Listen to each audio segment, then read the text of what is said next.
മൂസാനബി അല്ലാഹുവിന്റെ വലിയ പ്രവാചകന്മാരിൽ ഉലുൽ അസം ഒരാളാണ്.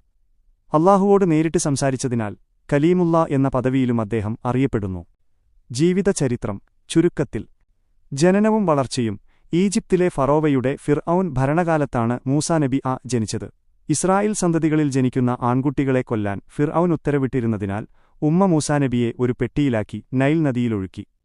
ഫിർഔന്റെ ഭാര്യ ആസിയ കുട്ടിയെടുക്കുകയും ഫിർഔന്റെ കൊട്ടാരത്തിൽ തന്നെ അദ്ദേഹം വളരുകയും ചെയ്തു. മദ്യനിലേക്കുള്ള യാത്ര യാദൃശ്ചികമായി ഒരു ഈജിപ്തുകാരൻ കൊല്ലപ്പെടാൻ ഇടയായ സംഭവത്തെ തുടർന്ന് മൂസാനബി ഈജിപ്ത് വിട്ട് മദ്യനിലേക്ക് പലായനം ചെയ്തു. അവിടെ ഷുഐബ് നബി യുടെ മകളെ വിവാഹം കഴിക്കുകയും കുറച്ചുകാലം ആടുകളെ മേയിച്ച് ജീവിക്കുകയും ചെയ്തു. പ്രവാചകത്വം തൂർ പർവ്വതം മദ്യനിൽ നിന്ന് തിരികെ വരുമ്പോൾ തൂർ സിനായി പർവ്വതത്തിനു സമീപത്തുവെച്ച് അല്ലാഹുവിനോട് സംസാരിക്കുകയും പ്രവാചകത്വം ലഭിക്കുകയും ചെയ്തു. സഹോദരൻ ഹാറൂൻ നബിയെ സഹായിയായി നൽകി. ഫിർഔനുമായുള്ള ഏറ്റുമുട്ടൽ ഫിർഔന്റെ അടുക്കൽ ചെന്ന് സത്യദീനിലേക്ക് ക്ഷണിക്കുകയും ഇസ്രായേല്യരെ മോചിപ്പിക്കാൻ ആവശ്യപ്പെടുകയും ചെയ്തു.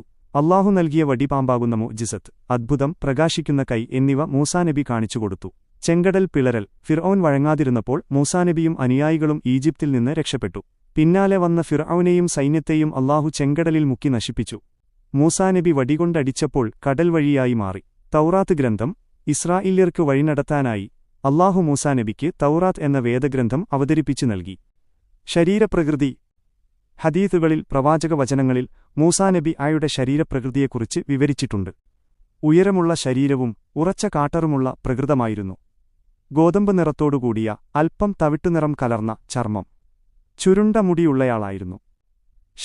ഷനുവ ഗോത്രത്തിലെ ആളുകളെപ്പോലെ ശക്തനായ നീളമുള്ള ശരീരഘടനയായിരുന്നു അദ്ദേഹത്തിന്റേത്.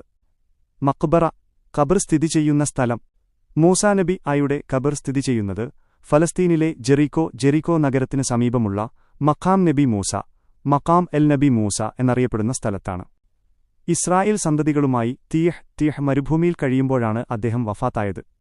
ബൈത്തുൽ മുഖദ്ദസിന് അക്സ പള്ളി അടുത്തുള്ള ചുവന്ന മണൽക്കുന്നുകൾക്ക് അൽ ഖതീബ് അൽ അഹ്മർ സമീപമാണ് അദ്ദേഹത്തിന്റെ ഖബറെന്ന് പ്രവാചക ഹദീസിൽ പരാമർശമുണ്ട്. ഈ സ്ഥലത്താണ് പിൽക്കാലത്ത് മസ്ജിദും മഖാമും നിർമ്മിക്കപ്പെട്ടത്.